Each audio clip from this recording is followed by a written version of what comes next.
wunderschönen guten Morgen auch von meiner Seite. Ich bin Melli. Ich darf seit letztem Monat Jugendpastorin hier im Kreuzpunkt sein und freue mich riesig, dass ihr heute Morgen alle da seid. Hey, es ist Advent. Endlich. Das ist eine Jahreszeit oder Jahreszeit, nicht ganz, aber eine Zeit im Jahr, die ich persönlich unfassbar gerne habe. Ich weiß nicht, wie es euch geht. Ich bin heute Morgen in die Gemeinde spaziert und habe es total genossen, den schönen Schnee. Ich liebe es, dass es Glühwein gibt, dass alles so ein bisschen kuscheliger ist, dass es Spekulatius und Lebkuchen gibt. Und ich habe auch das Gefühl, das ist so ein bisschen die einzige Jahreszeit, wo ich nicht komisch angeschaut werde, wenn ich versuche, mit Lichterketten alles ein bisschen schöner zu machen. Genau, und ich weiß nicht, wie es bei dir ist, aber Advent ist ja eigentlich so eine Zeit auch der Ruhe, zur Ruhe kommen. Alles soll ein bisschen langsamer sein, ein bisschen friedlicher, wenn man rausschaut, schöne Schneespaziergänge, sich bei einem netten Tee abends in die Decke kuscheln. Friedselig. Irgendwie eine Zeit der Besinnung, der Stille. Vielleicht ist bei dir das auch keine Realität und du siehst schon den Weihnachtsstress und dann muss man noch das Familienfest organisieren und die Geschenke für die Kinder kaufen. Und der hat mir auch noch gar keinen Weihnachtswunsch genannt. Ich weiß nicht, wie es bei dir dieses Jahr ist. Aber eigentlich soll es ja so nicht sein. Und heute wollen wir uns einen Mann anschauen, für den ist die Stille eine ziemlich krasse Realität geworden. Gerade in der Zeit vor der Ankunft Christi. Und wie das so kam, wollen wir uns heute genauer anschauen. Und bevor wir in die Story reingehen, möchte ich noch mit uns beten. Herr, wir danken dir für die Schönheit draußen, für den Schnee. Danke, dass wir Jahreszeiten haben dürfen und es so genießen können. Danke für Advent, dass wir uns ausrichten können. Und ja, Herr, ich bete heute Morgen, dass du unsere Herzen weit machst für deine Botschaft, was du uns zu sagen hast. Ja, dass wir hören dürfen, was auf deinem Herzen ist. Amen. Wenn man irgendwo neu hinkommt, so wie ich jetzt zum Beispiel hier nach Wettingen neu gekommen bin, dann wird ganz schnell mal gesagt, wir wollen dich gerne kennenlernen, sag doch bitte mal, wer du bist, aber ganz kurz und knapp. So von wegen, wir wollen bitte nicht zu viel hören, aber so die Eckdaten wären doch ganz nett. Und das Gleiche wollen wir jetzt bei Zacharias machen, dem Mann, um den es nämlich heute geht. Ganz kurz und knapp sein Steckbrief. Also Name haben wir jetzt schon gehört, er heißt Zacharias. Alter, wir wissen es nicht so ganz genau. Ich habe irgendwo gelesen, so über 80. Und ich hoffe, ich trete jetzt hier keinen auf den Schlips, aber da kann man schon sagen, das ist schon, eher älter. Alt. Sein Wohnort, er hat Nähe Jerusalem gewohnt, von Beruf war er Priester.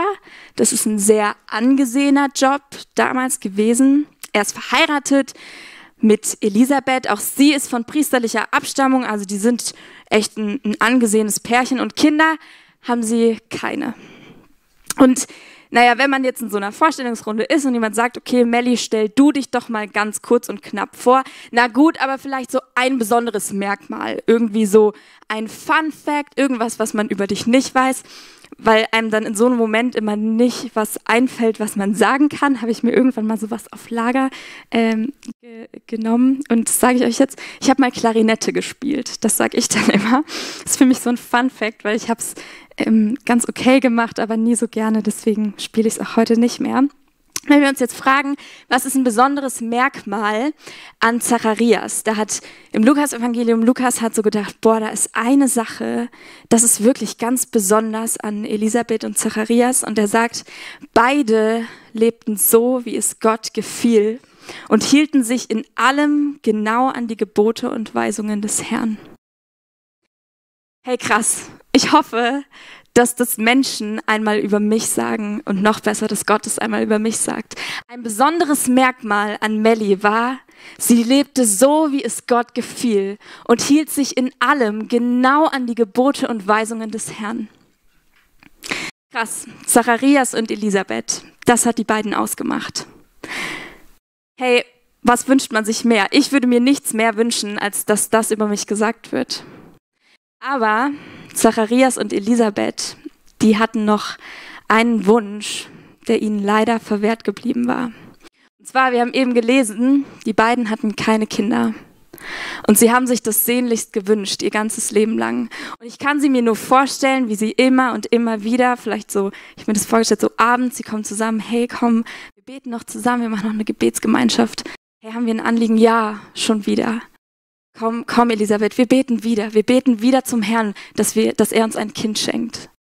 Und das haben sie über Wochen, Monate, Jahre hinweg gemacht, aber Gott hat ihren Wunsch nicht erfüllt. Und ich weiß nicht, wann der Punkt kommt, vielleicht so mit Mitte 40, 50, spätestens 60, ist man vielleicht so, okay, hey, maybe not for us.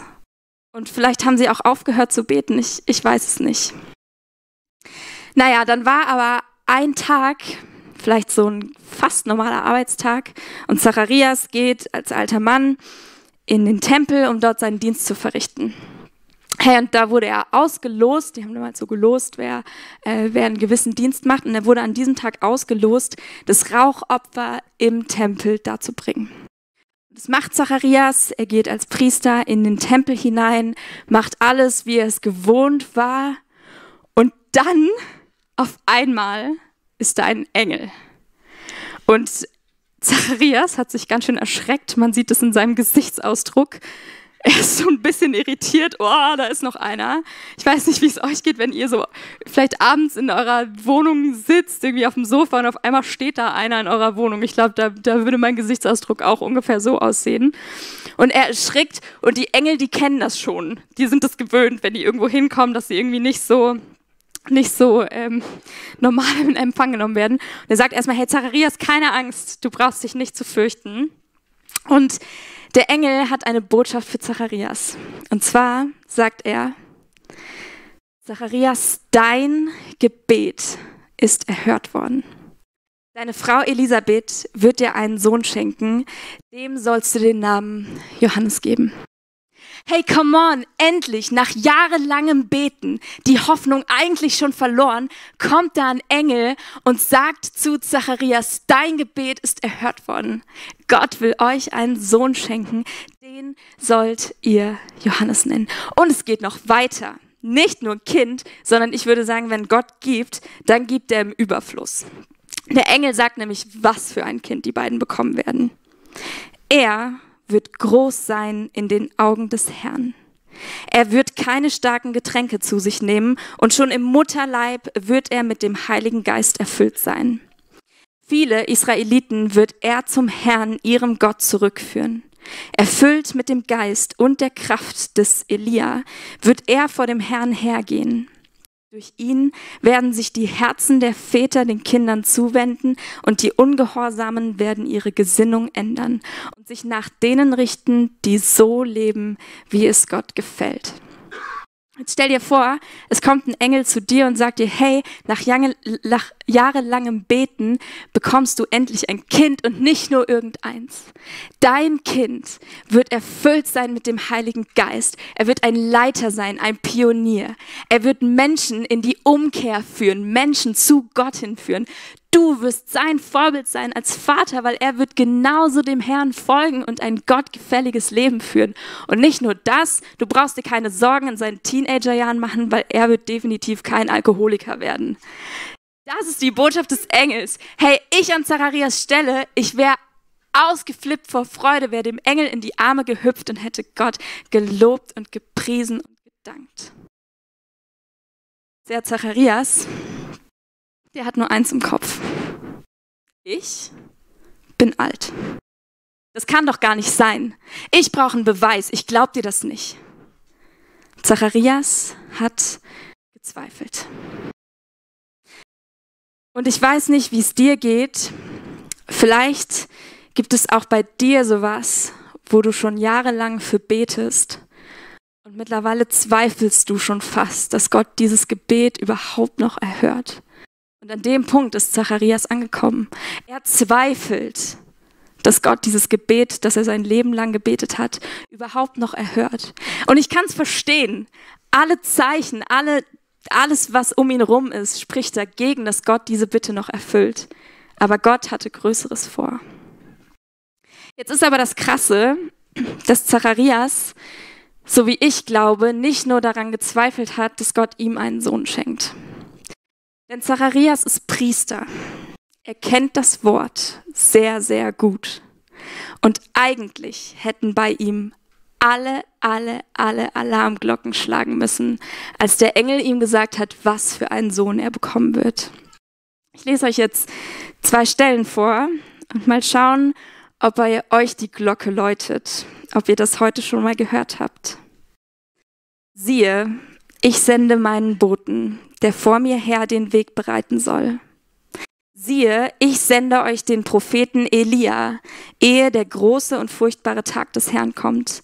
Und er wird das Herz der Väter den Kindern und das Herz der Kinder wieder ihren Vätern zuwenden, damit ich bei meinem Kommen das Land nicht mehr mit dem Bann schlagen muss.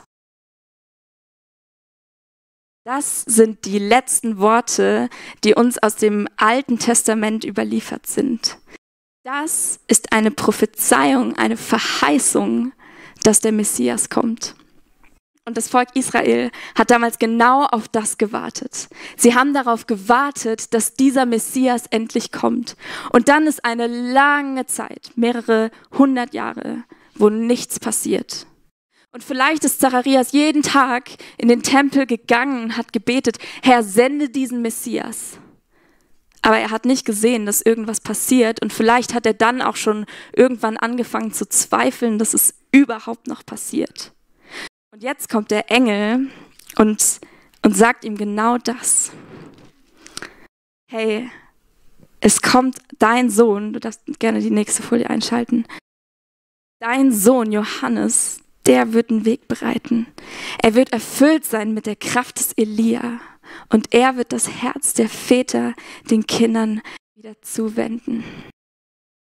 Was der Engel also eigentlich sagt ist, Zacharias, den Sohn, den Gott dir schenkt, das ist nicht irgendein Sohn. Der wird nämlich den Weg bereiten für den Messias, der kommen wird. Und Zacharias, er zweifelt. Und dann denkt der Engel sich so, hey, reicht es dir nicht, dass ich als Engel komme und dir das sage? Ich habe mir so gedacht, wenn vor mir ein Engel stehen würde, so wirklich leibhaftig, ich habe mir das schon öfter mal gewünscht, dass das passiert, wenn ich Gott gebeten habe, dass er mir doch irgendwas sagt. Aber Zacharias reicht es nicht. Und der Engel sagt, hey, weil du meinen Worten nicht geglaubt hast, wirst du verstummen. Also kann man eigentlich sagen, Zacharias Unglaube an die Erfüllung der Verheißung Gottes hat ihn verstummen lassen. Meine Frage heute Morgen ist, glaubst du daran, dass Gott seine Verheißung erfüllt? Glaubst du es wirklich? Die Geschichte von Zacharias geht weiter und bevor wir wirklich uns anschauen, hey, was das mit uns zu tun hat, wollen wir schauen, wie die Story bei ihm weiterging. Zacharias ging also stumm nach Hause zu seiner Frau. Es vergingen ein paar Tage und Wochen und er hat tatsächlich gesehen, dass da ein kleines Bäuchlein heranwächst bei seiner Frau. Hey, Gott hält seine Zusage. Obwohl Zacharias gezweifelt hat, Gott hat sein Versprechen gehalten und Elisabeth ist schwanger geworden. Und dann hat sie einen Sohn auf die Welt gebracht und nach 8 Tagen, was der braucht, dass die Zeit der Beschneidung war. Die haben so eine Party geschmissen und ganz viele Leute sind gekommen. Und Namensgebung war damals noch viel wichtiger als heute, aber ich glaube auch heute ist es noch sehr relevant, was für einen Namen ein Kind bekommt. Ich bin immer ganz neugierig, wenn irgendwo Schwangere sind und die wollen nicht den Namen des Babys verraten. Dann bin ich immer so, ach komm, jetzt müssen wir doch so lange warten, bis wir es endlich wissen. Und die Leute waren auch gespannt und haben gesagt, hey, wie heißt denn euer Kind? Damals war es nämlich Brauch, dass das Kind so einen Namen von einem Familienmitglied bekommt. Und tatsächlich, Fun Fact, das könnte ich auch als neuen Fun Fact hinzufügen bei mir, in meiner Familie gibt es so eine Namenstradition. Es gibt es ja heute nicht mehr so viel, aber mein Neffe heißt so wie mein Bruder, wie mein Vater, wie mein Opa, wie mein Urgroßvater. Die heißen alle Friedrich.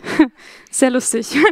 Ich habe bei meinem Bruder schon nicht mehr gedacht, dass sie es weiterführen, aber die Frau war sicher nicht. Diese Tradition werden wir nicht brechen. Unser Sohn heißt Friedrich. Und ich bin gespannt, ob Friedrich Junior seinen Junior dann auch mal Friedrich nennt. Auf jeden Fall haben die Leute gedacht, hey, bestimmt wird es ein Zacharias Junior. Dann haben sie gefragt. Und Zacharias nimmt eine Tafel, weil er konnte ja nicht sprechen, und schreibt darauf, sein Name ist Johannes. Sein Name ist Johannes. Und die Leute waren total verwundert, aber Zacharias wusste, nein, dieser Sohn, das ist Johannes. Gott ist gnädig. Und ich weiß nicht, wann es passiert ist, aber irgendwann zwischen dem Zeitpunkt, als er aus dem Tempel rausgegangen ist, bis sein Sohn auf die Welt gekommen ist, muss es bei Zacharias Klick gemacht haben. Irgendwann, vielleicht als er gecheckt hat, meine Frau, die ist wirklich schwanger geworden, spätestens jetzt habe ich meinen Beweis, aber irgendwann hat er verstanden, Gott hält sein Versprechen tatsächlich. Gott hat eine Verheißung für einen Messias gemacht und er hält sein Versprechen. Jesus kommt. Die Zeit ist jetzt und mein Sohn, der ist Bote für diesen Messias. Und mir geht es immer so, wenn ich so eine richtig krasse Erkenntnis habe, dann muss ich irgendwo hin und das irgendwem erzählen. Und wenn ich das nicht kann, dann fühlt sich das so an, als würde ich innerlich explodieren. Also wirklich, ich kann das nicht in mir drin halten. Und wenn das irgendwas ist, was ich niemandem erzählen darf, dann habe ich früher ganz oft, wenn ich wusste, oh nein, mir hat jemand ein Geheimnis erzählt und ich darf das nicht weitererzählen, oh nein, was mache ich denn jetzt? Dann habe ich immer meine Mama angerufen, also Mama, du kennst die Leute eh nicht und das interessiert dich auch nicht, aber ich muss das irgendwem erzählen, das muss raus. Und dann war's besser. Und ich kann mir nicht vorstellen, wie das Zacharias geschafft hat, der diese krasse Erkenntnis hatte, der Messias, er kommt tatsächlich. Und er konnte das niemandem erzählen, der musste das drin behalten. Und dann, als er im Glauben auf diese Tafel schreibt, sein Name ist Johannes, im Glauben an all das, was das bedeutet, löst sich seine Zunge. Und alles, was sich in ihm angestaut hat, kommt in einem raus. Und was ist das? Zacharias fängt an, Gott zu preisen, zu loben und zu preisen. Der Glaube, der in ihm groß geworden ist an die Erfüllung der Verheißung, hat in ihm ein Loblied hervorgebracht. Hey, und meine Frage an dich ist heute Morgen, glaubst du, dass Gott seine Verheißungen erfüllt? Hey, und da will ich 3 Sachen nennen. Und zwar als erstes, glaubst du, dass das, was wir heute gehört haben, dass Zacharias erlebt hat, dass die Verheißung, dass der Messias kommt, sich erfüllt hat? Glaubst du, dass das tatsächlich in Erfüllung gegangen ist? Glaubst du, dass Jesus kam? Glaubst du, dass er tatsächlich geboren ist? Und zwar, dass Gott Mensch wurde für dich. Und vielleicht bist du heute Morgen hier und du hast diese Botschaft noch nie gehört oder denkst dir so, das kann doch gar nicht sein. Dann will ich dir heute Morgen zusprechen, hey, Jesus ist tatsächlich Mensch geworden.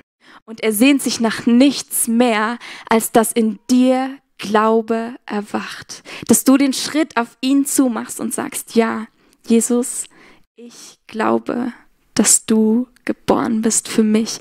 Ich glaube, dass du für mich am Kreuz gestorben bist und meine Sünden getragen hast und dass du auferstanden bist. Und ich will dich wirklich fragen, glaubst du das? Die Band darf gerne nach vorne kommen. Hey, das Zweite ist, vielleicht bist du ähnlich wie Zacharias. Du glaubst, du betest, aber so ganz dran glauben, dass Jesus wiederkommt, tust du mit dem Herzen nicht. Hey, ich will dich heute Morgen fragen, glaubst du wirklich an die Verheißung, dass Jesus wiederkommt? Hey, ihr Lieben, wir leben auch wieder in einer Zwischenzeit, in einer Zeit des Wartens. Weil Jesus hat es gibt ein Versprechen, In Apostelgeschichte 1, Vers 11 steht, dieser Jesus, der aus eurer Mitte in den Himmel genommen worden ist, er wird wiederkommen. Glaubst du das? Glaubst du das, dass Jesus tatsächlich wiederkommt? Ihr Lieben, das ist unsere Hoffnung. Eines Tages wird er wiederkommen und wird nicht nur den Himmel auf die Erde bringen, sondern es gibt eine Vereinigung von Himmel und Erde. Wir werden in Gemeinschaft mit Gott leben und wir leben in dieser Erwartung. Maranatha, Jesus, komm, wir warten, wir wollen dich sehen. Und ich glaube, wir brauchen manchmal wieder mehr von diesem Glauben, mehr diese Gewissheit. Ja, es wird passieren. Es ist zwar jetzt 2000 Jahre lang nicht passiert, aber wir glauben es heute immer noch. Wir glauben heute immer noch, dass er tatsächlich kommt. Vielleicht bist du aber auch heute Morgen hier und du betest schon ganz lange, Jesus, ich will dich spüren und ich will dich erleben. Jetzt, hier und heute. Und du betest und betest und betest, aber du erlebst es nicht. Auch hier, Jesus hat eine Verheißung gemacht. Er sagt, und seid gewiss, ich bin jeden Tag bei euch bis zum Ende der Welt. Jesus macht die Verheißung, dass er mit uns ist, hier, heute. Jesus ist dir nah. Und vielleicht betest du schon lange und du merkst es nicht, du erlebst es nicht. Und heute will ich dich einladen, das wirklich zu glauben. Das ist eine Verheißung, die Jesus gemacht hat. Er hat es verheißen. Er ist bei dir bis ans Ende der Tage. Und ich ermutige dich, heute dich Gott zuzuwenden, Jesus zuzuwenden, zu sagen, Jesus, ich glaube, du bist da. Ich glaub's mit dem Herzen und ich will dich erleben. Und ich sag dir, Jesus will dir begegnen. Er hat nichts mehr auf dem Herzen, als dir in die Augen zu schauen und dir zu sagen, wie sehr er dich liebt. Und ihr Lieben, wenn wir uns im Glauben an Gott wenden, im Glauben an seine Verheißungen und seine Zusagen, dann lässt uns das nicht still. Zweifel, das hat Zacharias stumm gemacht. Glaube, das hat in ihm ein Loblied geweckt. Und wenn wir über Jesus nachdenken, über die erfüllten Verheißungen und die Verheißungen, die er noch erfüllt, wenn wir daran glauben, dass Jesus kam, dass er kommen wird und dass er hier, jetzt, heute mitten unter uns ist. Da, wo 2 oder 3 in seinem Namen versammelt ist er mitten unter ihnen. Er ist hier, heute, jetzt. Wenn wir das glauben, dann kann uns das nicht stumm lassen, sondern dann erwacht in uns ein Loblied, das raus muss. Ein Loblied an Gott. Hey, wir werden jetzt gleich Abendmahl gemeinsam feiern. Und das ist eine Erinnerung an das, was Jesus getan hat. Das ist eine Erinnerung, dass er tatsächlich kam, dass er gestorben ist und dass er einen neuen Bund aufgerichtet hat. Und vielleicht ist es ja für dich heute nochmal eine Zeit, zu Jesus zu sagen, ja Jesus, ich glaube das wirklich. Und es tut mir leid, wo ich dir nicht vertraut habe. Und Jesus hat, als er das Abendmahl mit seinen Jüngern gefeiert hat, nahm er einen Becher mit Wein, dankte Gott dafür und sagte, nehmt diesen Becher und trinkt alle daraus. Denn ich sage euch, von jetzt an werde ich nicht mehr vom Saft der Reben trinken, bis das Reich Gottes gekommen ist. Dann nahm er Brot, dankte Gott dafür, brach es in Stücke und gab es den Jüngern mit den Worten, das ist mein Leib, der für euch hingegeben wird. Tut das, um euch an mich zu erinnern. Ebenso nahm er, nachdem sie gegessen hatten, einen Becher mit Wein und gab ihn den Jüngern mit den Worten, dieser Becher ist der neue Bund, besiegelt mit meinem Blut, das für euch vergossen wird. Wir dürfen uns heute erinnern an die Verheißung, die sich erfüllt hat. Und ja, ihr dürft gerne alle aufstehen, ich will mit uns beten und dann dürfen wir einsteigen in dieses Lob.